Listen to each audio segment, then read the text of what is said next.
Hi everybody and welcome to Uprising. Today we're going to be talking about hydrogen and how it affects athletes and how it can improve athletic performance. So first let me start off by saying that a lot of people have been asking me for references and wondering where I'm getting all this information. The reason I don't post references is because I read so much information that I don't go back and try to keep track of it all. I just give you the data, and it's primarily coming from Japan. They're the ones that are leading the way in hydrogen. And so all this information is coming from there. If you really want references for those people who've been asking me for them, go find them, go look for them, learn Japanese. I don't know what you have to do, but go do what you have to do. I'm just here to bring the information. So let's go ahead and get started.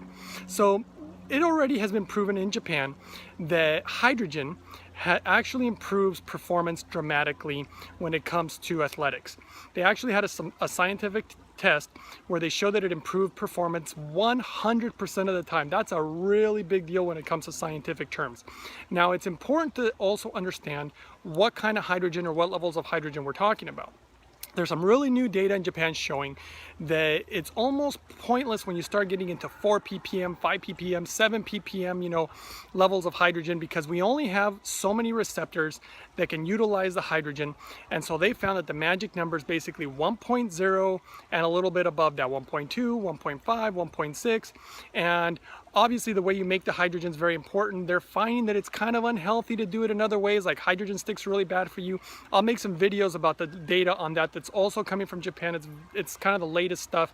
And that's why I'm really happy so far with the Lourdes, because it's actually come out on top again. It has been shown that it is the most effective and safest way for the long term. I'm all about the long term, but let's really go back to talking about the athletic part of it. So just to name a few of the athletes that are using this technology, because in Japan, just about every single professional athlete is using this technology. Ichiro Suzuki's using it. There is a guy by the name of Ryo Ichigawa, I believe that's his name. He's a professional golfer.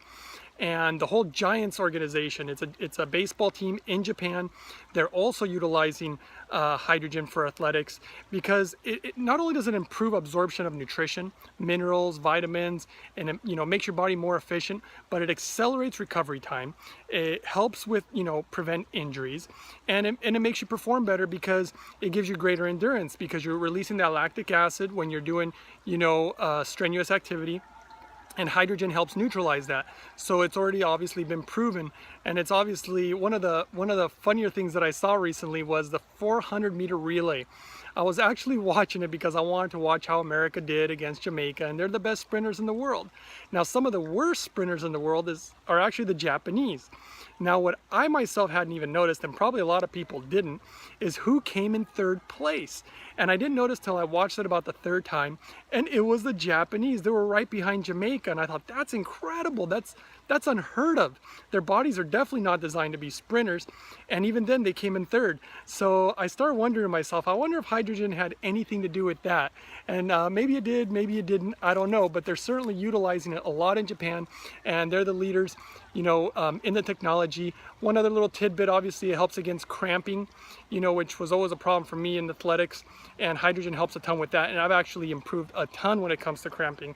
I don't get nearly as many cramps, almost unheard of these days. Let me see, I have a list here. I also wanted to mention, hydrogen appears to be basically food or energy for your cells, especially the mitochondria. So that's obviously another really important factor when it comes to athletics. And that's about all the little notes I took here. I think the important part is to know what levels of hydrogen, because I know I've been talking here, but I don't always mention the proper levels that one should have. So there's like other machines. I've had a lot of people contacting me and want me to promote their machine or promote their website. And the thing is, I just won't do it because I know they're like into all these selling things and they want to make money off this. The problem is that the products they want me to promote don't appear to really be the best products.